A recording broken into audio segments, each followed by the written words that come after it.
Guys, it's Kristen.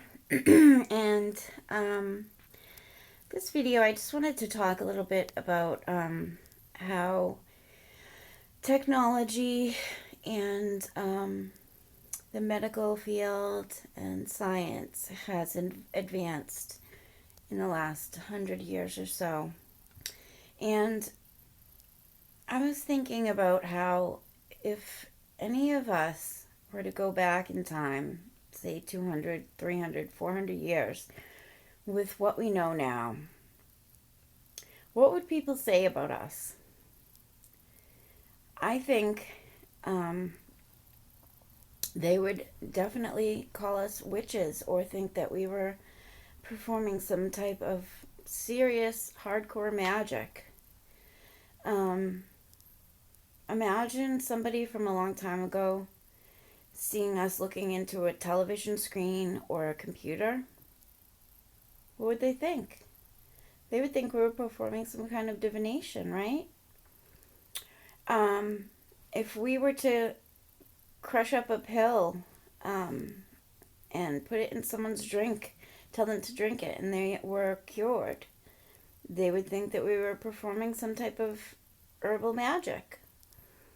Um, I just think this is really kind of interesting because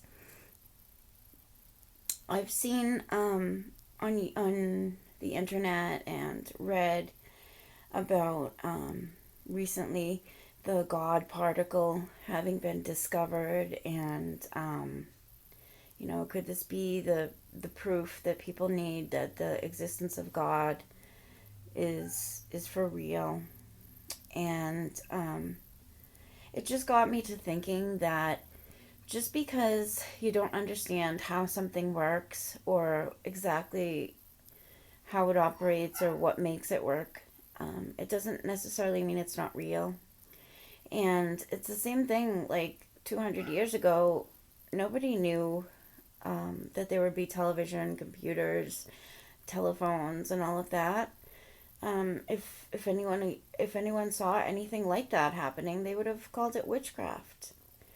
And just because what we call witchcraft now is not understood and it's not something that everybody uses and everybody understands, um, who's to say that in 100 or 200 years from now, everybody won't know how to do astral projection or perform magic, or everyone won't use magic to stay young, or um, everyone won't be using divination tools, or maybe it'll be a lot easier to do. Maybe we won't have to do hours of meditation and strengthening our minds and all of that. Maybe it'll all be readily available. Um, I don't know. But I just think it's kind of interesting. And another thing is that our sacred space, especially for me, because my sacred space is my bedroom, and I also have a few sacred space areas in my downstairs where my plants are or where I spend a lot of my time. And those areas that I consider my sacred space, every inch of those areas are filled with things that are magical to me. Things that when I look at them, I have associations. I can remember either who gave them to me, who made them, when I made them, and why I put them there. My entire room, I could do a tour, which I may do again. I know I've done a room tour before, but I don't think I went into great detail as to every single object in the room and, you know, what it means and why it's there and all of that. I mean, I have sachets all over my house, and people probably think they're there for, to make the room smell nice or something. But they're all there for a purpose. My little cinnamon brooms are hanging over my doors for a reason. I have little chicken wishbones in certain places for a reason. Just because other people might look at it and think it's weird or think it's clutter. Um, it has purpose, and it has purpose for me. And I also believe that um, the spirits and the deities know, and they watch over, and they fulfill whatever purpose I had for that. Um, but people are using magic without even really realizing it. When a mom is baking a birthday cake for her child, she's doing that with such love.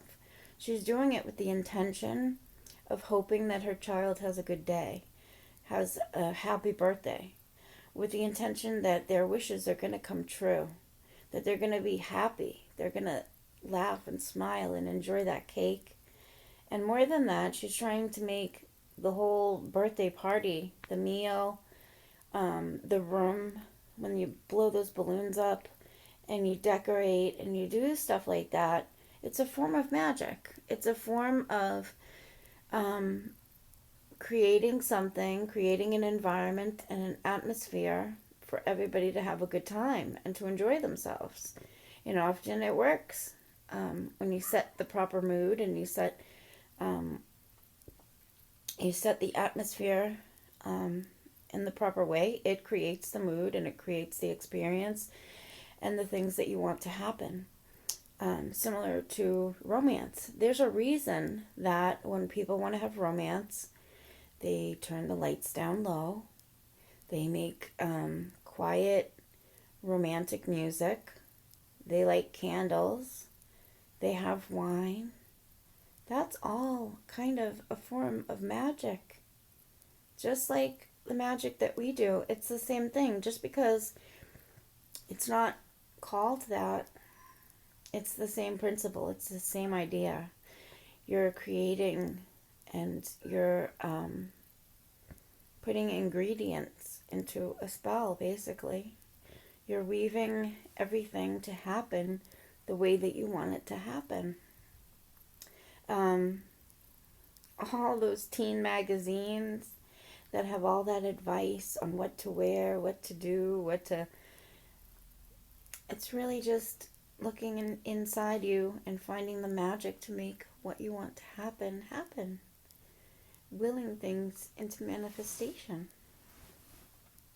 And I think if people would think about that a little bit deeper, I think they would realize that there's a lot more magic in the world.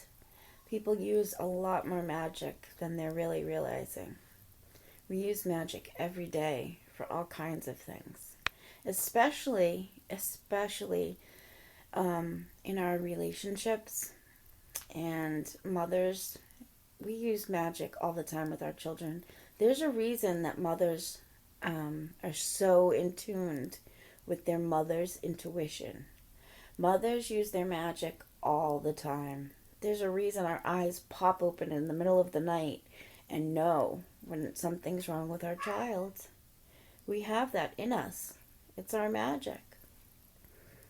So, just some thoughts on magic. I hope you guys are having an awesome Ostara and doing lots of cool celebrating things.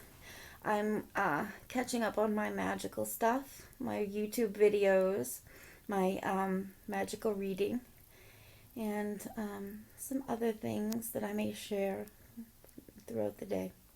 All right, see you guys. Bye.